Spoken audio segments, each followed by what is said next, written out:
Bienvenidos a la sexta edición, como hemos dicho al principio. Tenemos que dar las gracias al Parque Científico de la Universidad de Valladolid, tenemos que dar las gracias a la Diputación de Valladolid, tenemos que dar las gracias también al Teatro Zorrilla, que esto ya es casi nuestra segunda casa, y gracias también al equipo tan bueno y tan experimentado y tan profesional que hace pues desde Lourdes, Alma, Antonio, Manolo, Irache, en fin, muchas gracias a todos. Y bueno, vamos a empezar. ¿Qué es lo más importante del futuro? ¿Qué es lo más importante del futuro? Que lleguemos. O sea, que lleguemos a verlo. Y para eso tenemos que envejecer bien. Y bueno, para empezar esta primera charla, pues queremos que nos cuente Manuel Collado, que es investigador del CSIC, es un experto, estudia, investiga el envejecimiento. Imagino que intentando retrasarlo, no acelerarlo, ¿no, Manuel? Conmigo lo está consiguiendo, evidentemente, sigo igual de viejo que hace 6 años cuando empezamos. Y hoy, pues eso, nos va a hablar de que está en busca de la fuente de la eterna juventud. Un fuerte aplauso para Manuel Collado.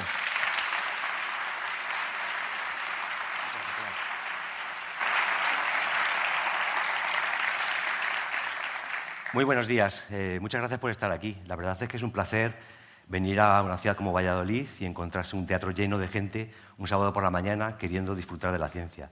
Así que estamos todos aquí para defender la ciencia. Lo que me pidieron la gente de Naucas es que os contase un poco, puesto que Naucas Valladolid es Naucas del futuro, cuál es la perspectiva que podemos tener con respecto a una muy vieja aspiración humana, como es la búsqueda de la eterna juventud. Y es que el ser humano es el único animal que tiene una plena consciencia de sí mismo, de su existencia.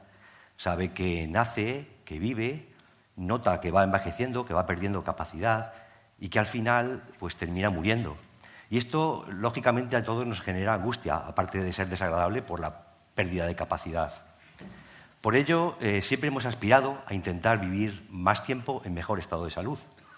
Y algo hemos debido hacer bien, porque realmente, si uno atiende a cuál es la esperanza de vida al nacer en las últimas décadas, incluso siglos, lo que puede haber es que hemos tenido un incremento en la esperanza de vida espectacular.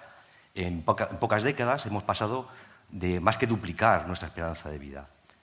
Es cierto que esto tiene que ver también con la disminución de la mortalidad infantil. Pero si miramos la esperanza de vida a todas las edades, podremos ver que no solamente se trata de disminuir la mortalidad a partir de hasta los 5 años, sino que si uno mira cuál es la esperanza de vida a los 10 o a los 30 o a los 60 años, también hemos aumentado esa esperanza de vida. O sea que estamos haciendo algo que afecta a nuestro periodo de vida. Otra forma de mirarlo es esta curva de supervivencia. Las curvas de supervivencia lo que nos dicen es qué porcentaje de la población se encuentra viva en cada momento. Y ahí podéis ver cómo, bueno, quizás la esperanza máxima de vida no ha variado sustancialmente, pero donde antes había muy poca gente que llegaba a cumplir los 80 o 90 años, hoy en día tenemos a una mayor proporción de la población que puede aspirar a vivir 80 o 90 años sin ningún problema. La teoría dice, o para alguna gente lo deseable sería alcanzar la cuadratura de la curva de supervivencia. Es decir, que toda la población pudiese llegar a tener, digamos que 90 años con buena salud y que de una manera muy rápida todos sucumbiésemos al final de nuestra vida de una manera indolora, por así decirlo. Pero, ¿cuál es la esperanza máxima que podemos aspirar razonablemente a vivir los humanos? El caso que tenemos documentado fehaciente es el de Jeanne Calment. Jeanne Calment era una mujer francesa que falleció superando los 122 años. Lo que pasa es que falleció ya en el año 97 y desde entonces no hemos vuelto a tener un humano que haya conseguido superar el récord de Jeanne Calment. Supongo que os reís por esto del pitillito, siempre a los fumadores les gusta poner esta foto porque dicen, pues si Jeanne Calment fumaba, tampoco será tan malo. En esto de cuál es la esperanza máxima de vida hay mucha polémica. Hay investigadores que dicen que estos 122 años de Jeanne Calment y que no han sido superados, lo que demuestra es que tenemos un tope biológico. Más allá de 120 años no podemos esperar a llegar a vivir. Para otra gente esto no es cierto, porque si uno mira cuál es la edad máxima del humano más longevo de cada momento, puede ver que a lo largo del tiempo se ha ido batiendo siempre el récord. Y algunos aseguran que pronto podremos ver a gente que supera esos 122 años de Jeanne Calment. Lo cierto es que si uno atiende a la naturaleza y a otros individuos con los que compartimos el planeta, puede observar casos de longevidades extremas sorprendentes. Por ejemplo, el tiburón boreal o el tiburón de Groenlandia es un animal que puede llegar a vivir hasta 500 años. Es cierto que el tiburón pues vive en aguas frías, con un montón de comida a su disposición, no tiene depredadores, pero esencialmente los tiburones y los humanos nos parecemos bastante. Unos casos más, otros casos menos, ¿no? Pero lo que quiero decir es que el material de que están hechos, al final, reduciéndolo a lo mínimo o a lo básico, es el mismo. El material biológico sí que nos podría permitir vivir 500 años. No es un material que tenga una fecha de caducidad establecida en los 120 años. Claro, cuando hablamos de aumentar la esperanza de vida, mucha gente piensa, sí, bueno, esto va a ser a costa de vivir muchos años con enfermedad. Pero lo cierto es que si miramos qué ha ocurrido en las últimas décadas, podemos ver que hemos aumentado los años con salud y también es cierto que hemos aumentado los años con enfermedad. Pero en proporción, realmente lo que hemos aumentado más son los años con salud. Lo ideal, ¿cuál sería lo ideal? Actualmente tenemos unos periodos de vida en los cuales disfrutamos de una salud, en general, y llega un momento en el que empezamos a tener 1, 2, 3, 4 enfermedades. Este periodo de discapacidad es el que a todos nos preocupa y lo que pretende la ciencia es aumentar este periodo de salud, que podamos disfrutar más años en buen estado y que comprimamos estos años de discapacidad, estas 1, 2, 3, 4 enfermedades, en un periodo cada vez lo más breve posible para que podamos disfrutar en plenitud de condiciones. Pero estoy aquí, que estoy vendiendo humo, estoy vendiendo una pastilla mágica. Esto no es un poco absurdo, porque al final el envejecimiento es el deterioro natural de los mecanismos, ¿no? Y esto ocurre con todo, no hay forma de revertirlo, ¿o sí? Bueno, el experimento clave que demostró que sí que es posible retrasar el envejecimiento se hizo hace ya 40 años, en los años 80 del siglo pasado. Una investigadora, Cynthia Kenyon, lo que hacía era trabajar con gusanos, fíjate tú, los Caenorhabditis elegans estos. Y entonces tenía esta población de gusanos y le sometía a irradiación, una forma de generar mutantes aleatoria. Cada gusano iba a obtener o iba a generar una mutación en distintos genes. Y lo que observó de esa población es que surgían gusanos que vivían prolongadamente, sin problema, se mantenían siempre jóvenes, y otros gusanos, sin embargo, que tenían características envejecidas. A partir del mismo genoma, mutaciones en distintos genes generaban distintas longevidades. Luego sí que es posible alterar la longevidad.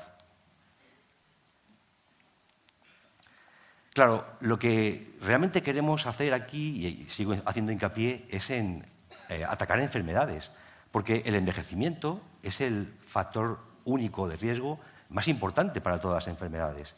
Esto yo creo que a nadie se le escapa. Cuanto más envejecemos, más probabilidad de sufrir todo tipo de enfermedades. No solamente enfermedades, incluso también accidentes. Podéis ver en la gráfica, cuando tenemos más accidentes es cuando somos más mayores, tenemos peores facultades y esto nos lleva a tener un mayor riesgo de mortalidad, lógicamente. Actuar sobre este envejecimiento, sobre las enfermedades del envejecimiento, es lo que es realmente el objetivo serio. Para todas las enfermedades hoy en día hemos desarrollado una serie de tests, ¿no? Pues podemos medirnos el colesterol o la tensión y tener una idea de cuál es nuestro riesgo de salud cardiovascular, o podemos mirarnos tests concretos de antígenos tumorales para ver si tenemos alguna predisposición mayor o estamos a punto de sufrir un tumor. Y todo esto nos permite actuar para tratar de prevenir la aparición de esas enfermedades. Pero con respecto al envejecimiento, ¿cómo medimos el envejecimiento? Bueno, las arrugas y todo esto, no, pero estamos hablando de envejecimiento biológico, de la edad real de nuestras células. Voy a comentaros algunas de estas propuestas que se han hecho para actualmente y para el futuro. ¿Qué test tenemos para poder medir y determinar el envejecimiento celular y qué propuesta tenemos terapéutica? Por ejemplo, la longitud telomérica. Y seguro que con este público de Naucas todos sabéis lo que son los telómeros, estas estructuras que están al final de los cromosomas, en los extremos, y que nos protegen porque con cada división celular perdemos secuencias. La maquinaria no es perfecta y no es capaz de copiar todo el genoma. Existe una enzima, la telomerasa, que se encarga de añadir en estos extremos para que no se acorte la longitud telomérica. Pero nuestras células no tienen telomerasa. Todas las células del organismo adulto no son capaces de prolongar estos telómeros, con lo cual se van acortando. Podemos medir la longitud telomérica, existen diversos tests. Por ejemplo, tenemos un laboratorio español, yo no cobro nada de todo esto, los laboratorios LifeLength, que se dedican a medir cuál es la longitud telomérica de tus células. Ellos aseguran que con ese parámetro te pueden indicar cuál es tu edad biológica. Y, como decía, hay unas propuestas de intervención. Existen medicamentos que se están intentando desarrollar para activar la telomerasa y con ello prolongar nuestros telómeros, y existe incluso terapia génica, el intento de introducir directamente el gen de la telomerasa en enfermedades que tengan un claro componente de fallo de la actividad telomerasa. De hecho, de nuevo, no cobro nada, la compañía Telomere Therapeutics es una spin-off que surgió por iniciativa de María Blasco, directora del CNIO en Madrid, y por Fátima Bosch, investigadora en Barcelona, que tratan de hacer una terapia génica de la fibrosis pulmonar, que es una enfermedad asociada al envejecimiento y que tiene un claro componente relacionado con la deficiencia en telomerasa. Ellas pretenden introducir telomerasa. Hay otros tipos de pronunciamientos y este es un campo que estoy seguro que todos sabéis que es un terreno fértil para la charlatanería. Hay compañías como, por ejemplo, BioViva, fundada por Liz Parrish, que es una persona que no tiene ni idea de biología ni de medicina, que asegura que es la paciente cero, que se ha inyectado a sí misma un virus para que le exprese la telomerasa. Espero que sea solamente un truco publicitario, porque de lo contrario puede tener un problema de salud grave. Otra propuesta para medir el envejecimiento celular es la epigenética. De hecho, hoy en día es la medida estándar que todo el mundo defiende como la mejor. Es lo que se conocen como relojes epigenéticos. Y vamos a explicarlo un poquito mejor. ¿Qué es esto de la epigenética? Primero hay que hablar de la célula, ¿no? Todos lo situáis. La célula tiene un núcleo, en el núcleo es donde reside el material genético, el ADN, que habitualmente se suele utilizar la metáfora de pues, una gran biblioteca con libros, con el libro de instrucciones de cómo hacer cada una de nuestras células y todas sus funciones. Pero nuestro organismo está formado, unos más, otros menos, por unos 37 billones de células de más de 200 tipos distintos. Cada célula está especializada en hacer algo, pero todas comparten el mismo genoma. ¿Cómo se puede dar distintas funciones y distintas incluso morfologías a partir del mismo genoma, de las mismas instrucciones? Pues a través de lo que a mí me gusta siempre comentar como una especie de marcador que tacha ciertas instrucciones en una célula y resalta otras instrucciones. De esa forma podemos tener una edición del libro para que solamente se exprese un set de genes concreto. Esto es lo que se llama el epigenoma, el control por encima que se realiza con las instrucciones. Bueno, hace muchos años, hace décadas, podéis ver que la foto está en blanco y negro y fuman pipa, este gran pensador, filósofo de la ciencia, Conrad Waddington, propuso que una célula pluripotente está en el inicio, o las células pluripotentes están en el inicio de la vida, los embriones están formados por células que pueden ser cualquier cosa, y conforme avanza en el desarrollo embrionario, esta célula desciende en la pendiente de la pluripotencia hasta convertirse en un valle, en una célula concreta, de una identidad concreta. Y por lo tanto ha descendido y es un camino de un único sentido. Durante el envejecimiento, este epigenoma se hace todavía más complejo. Se añaden más marcas, de hecho muchas veces marcas aberrantes. El número de marcas está en relación con el envejecimiento. Podemos determinar cuántas marcas y en qué posición y con eso saber la edad biológica. Y además implica un deterioro en la actividad celular. Bueno, pero con el primer animal clonado, un experimento que se hizo hace tiempo, que seguro que conocéis quién fue, ¿no? No fue no fue la oveja Dolly, fue la rana. El experimento lo hizo John Gurdon en el Reino Unido en el año 58. Lo que Gurdon hizo fue obtener el material genético de una célula adulta, especializada, intestinal, e implantarlo en un ovocito al que le había retirado previamente su información genética. Esta información genética de una célula adulta diferenciada, puesto en ese contexto, insertada dentro de una rana madre de alquiler, lo que produce es una rana nueva. Es decir, la información genética adulta es susceptible de ser borrada, toda esa información epigenética, y devolverle la pluripotencialidad. Luego esto se repitió, por supuesto, con la oveja Dolly, que es la que nos lleva gafas en la foto. Es decir, que este epigenoma se puede borrar. Existen mecanismos que, si la célula está en un contexto adecuado, permite que todas estas marcas se eliminen y se devuelva la pluripotencialidad. Es decir, en este esquema de Conrad Waddington, la célula desciende la pendiente de pluripotencialidad, pero esto puede subir arriba. Aquí podemos ver a Conrad Waddington sorprendido por este hallazgo. Pero podemos nosotros inducir esta pluripotencia, podemos hacerlo de una manera controlada.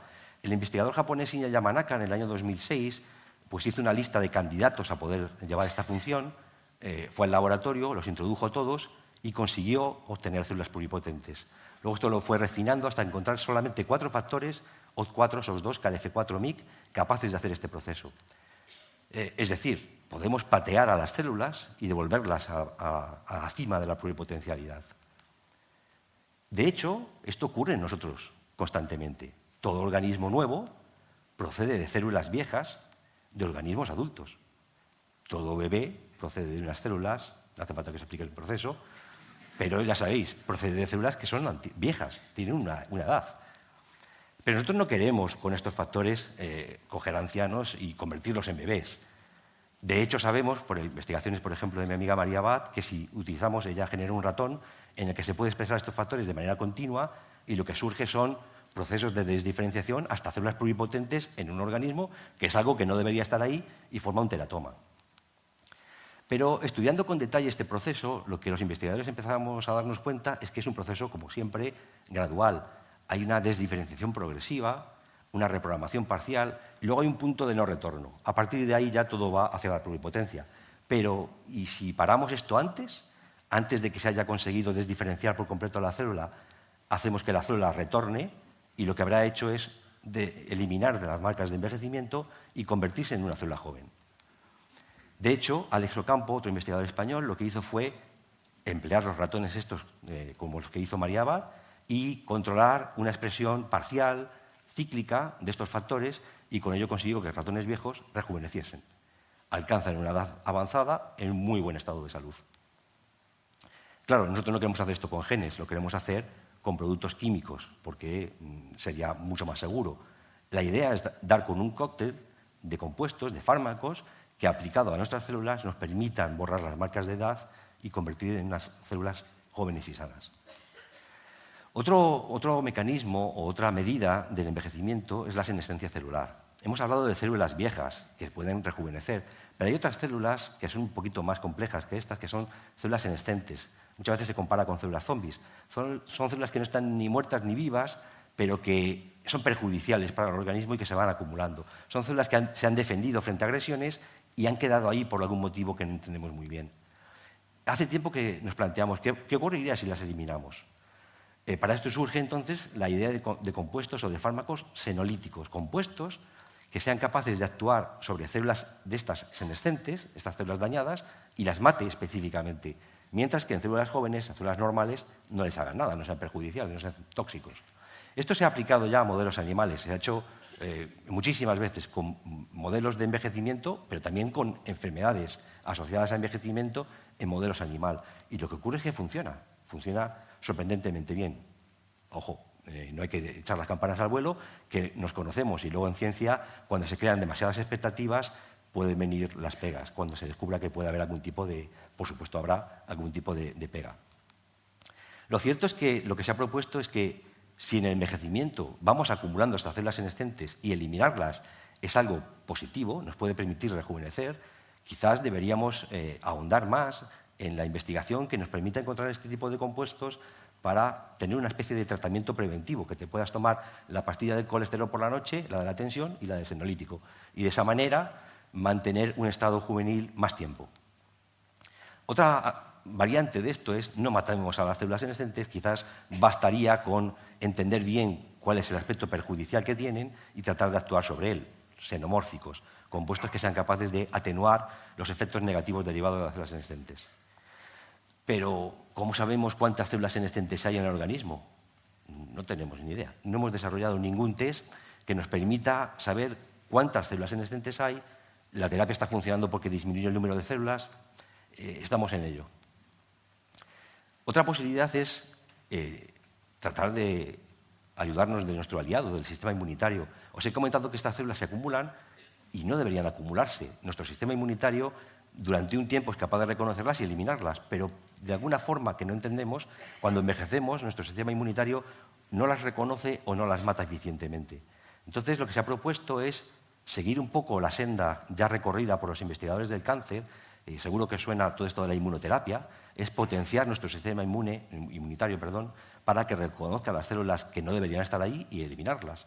En el caso del cáncer se hace, por ejemplo, con la terapia de células CAR-T.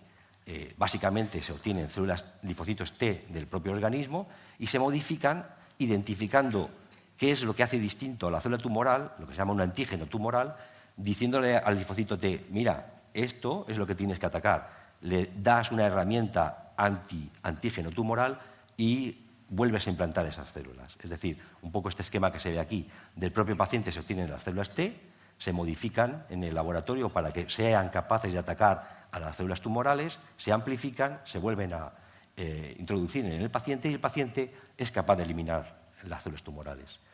Una investigadora española también, Corina Amor, que está en Cold Spring Harbor, muy joven, ha sido capaz de desarrollar esto mismo para envejecimiento. Ha identificado qué antígenos se encuentran expresados diferencialmente en la superficie de las células senescentes, ha obtenido linfocitos T y les ha dicho a estos a lo que tenéis que atacar en el ratón. Lo ha vuelto a introducir en un ratón y el ratón se ha defendido eliminando todas estas células de una manera duradera y consiguiendo una longevidad en buen estado de salud mucho mejor que la de los controles. Una de las propuestas más arriesgadas que existen en la actualidad es la de aprovechemos las vacunas, hagamos vacunas anti-envejecimiento. De hecho, con el éxito de las vacunas ARN de COVID, hay muchos investigadores que están planteando vamos a intentar desarrollar la misma estrategia, un ARN que codifique para una proteína específica del envejecimiento con la que inmunizarnos y quizás repetir las campañas antiguas de mediados del siglo pasado en las que se vacunaba a toda la población frente a sarampión o frente a polio, distintos virus que y ahora mismo también tenemos todos presentes con la COVID, ¿no? Pues un poco lo mismo, pero realizándolo para el envejecimiento. Quizás darnos un chute cada temporada nos permitiría reducir el número de células envejecidas que nos está perjudicando. De hecho, este campo es un campo que está explotando, está creciendo de una manera brutal. Estas cifras son del año pasado y podéis ver que, en términos económicos, estamos hablando solamente en Estados Unidos de 26.000 millones de dólares gastados en estrategias para intentar desarrollar terapias antienvejecimiento. Aquí se habla, por ejemplo, de terapias senolíticas o se habla de terapia génica. Ya digo que en la actualidad también hay muchísimo interés por la inmunoterapia del envejecimiento y esto no hace más que avanzar. La previsión para el año 2031, insisto, solamente en Estados Unidos, es de 45.000 millones del sector. Existen unos enormes intereses por parte de grandes empresas. Por ejemplo, tenemos a Calico, que fue fundada por Google. Tenemos a grandes fortunas que están invirtiendo en esto y que le dan un poquito de frivolidad quizás y de mala prensa a este campo, pero la idea es que esta gente está viendo que hay un futuro esperanzador en poner dinero en investigación que nos permita no vivir durante toda la vida, durante 150 años, 200 años, 1000 años, como dicen algunos, sino poder llegar a una edad avanzada en la que nos encontremos razonablemente bien como para poder disfrutar con nuestros seres queridos. Y nada más, con eso, muchísimas gracias a todos.